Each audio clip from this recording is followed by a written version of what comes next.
You thought I forgot about the series, didn't you? Well, you guessed wrong. Anyway, I'm gonna do a summary of part 3. Not really. More of a retcon, so they just went to the USJ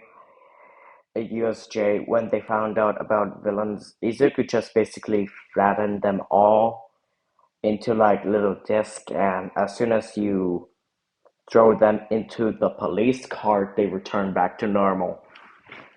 Okay.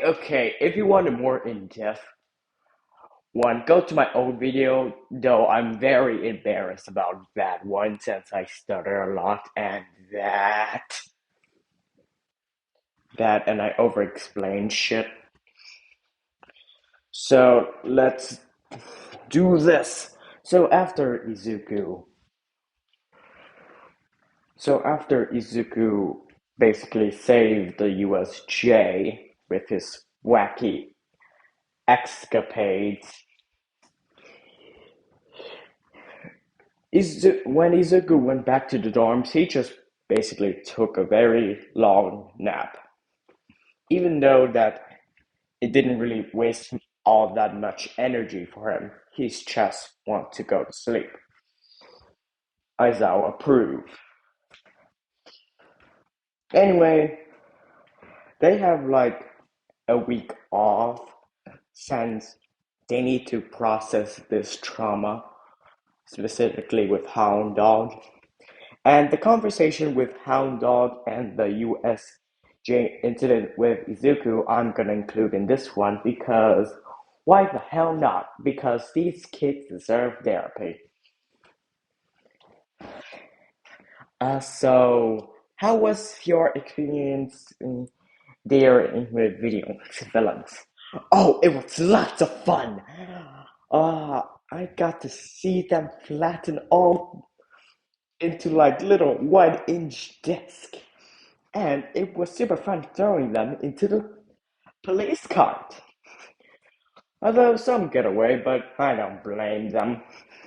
But the main two of the incident got away, which really pissed me off. So anyway, how are you doing? How was your family? My family is quite fine. Fine, you say? Let's go deeper into that.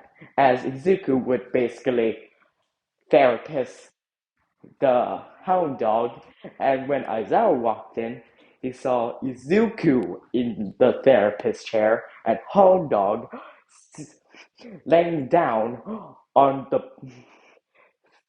for the therapy bed that the patient is supposed to be on.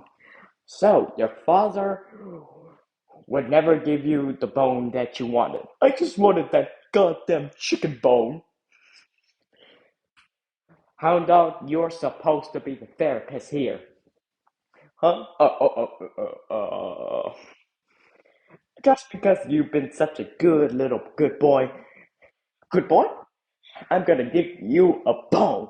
Go catch it. As Izuku would throw it down the hallway, and Hound Dog would just run at it as he's chewing at it. Is not problem, child. This is not what we sent you to therapy for, but this is making me feel better, which I think that is the purpose of therapy.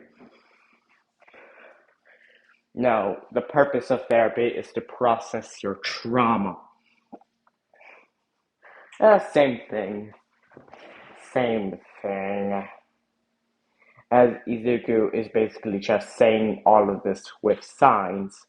Remember, every time that I say Izuku say something, he just pulls out a sign. And and Eraserhead says, and I'm getting real sick and tired of reading, so I'm just gonna go. As Izuku pulls up a thumbs up. So yeah. Anyway, when when Class 1A got back into classes. At the end of homeroom, the class is surrounded by a bunch of 1B and 1C students, as they basically said, "Hey, we're here to declare war on one of your classmates." As Izuku said, said that for without saying the signs. "You're the one who took down a bunch of villains. If we defeat you, that proves that we deserve to be here. And if we defeat you, that will prove that we're better than Class 1A, Monoma said, as Kendo would just knock him out. As Izuku didn't really care what they had to say, but this would be a interesting matchup. So Izuku would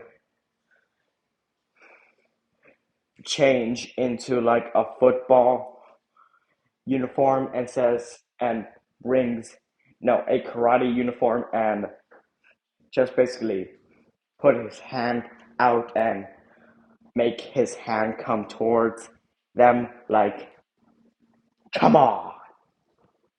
As this would piss off some of the Class 1A and Class 1C and Class 1B students. Why is Class 1A way mad? Because they're making their class, Izuku's making their class look like some sort of joke. So, yeah.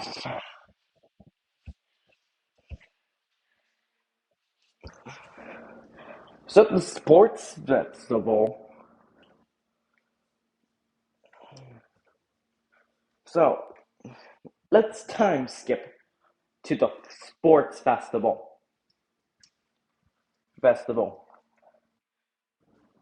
There is a whole lot I have to say about the sports festival. I have a lot of ideas. But I am just gonna talk before my brain feels tired, which it already is, but okay.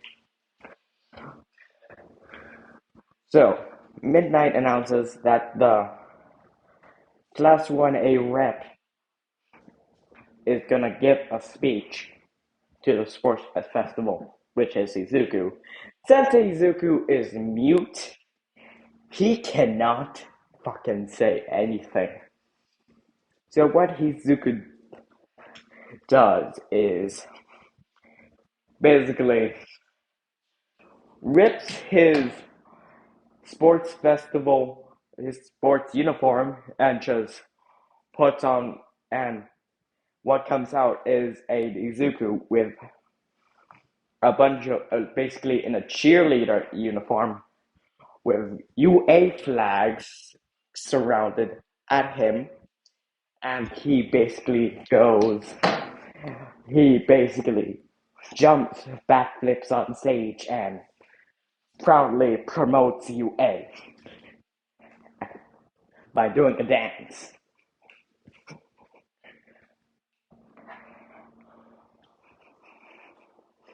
Why isn't he not saying anything? Some announcer said. And Bakugo said, "He's mute, you fucking asshole!" As Izuku would get crying and hugging at Bakugo with happy tears, which Bakugo really hates for some reason.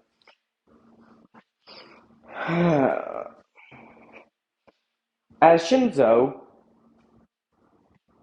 sees that his entire plan is going to fail right in front of his eyes, since he challenged a mute kid to a fight to someone that has a voice activation power.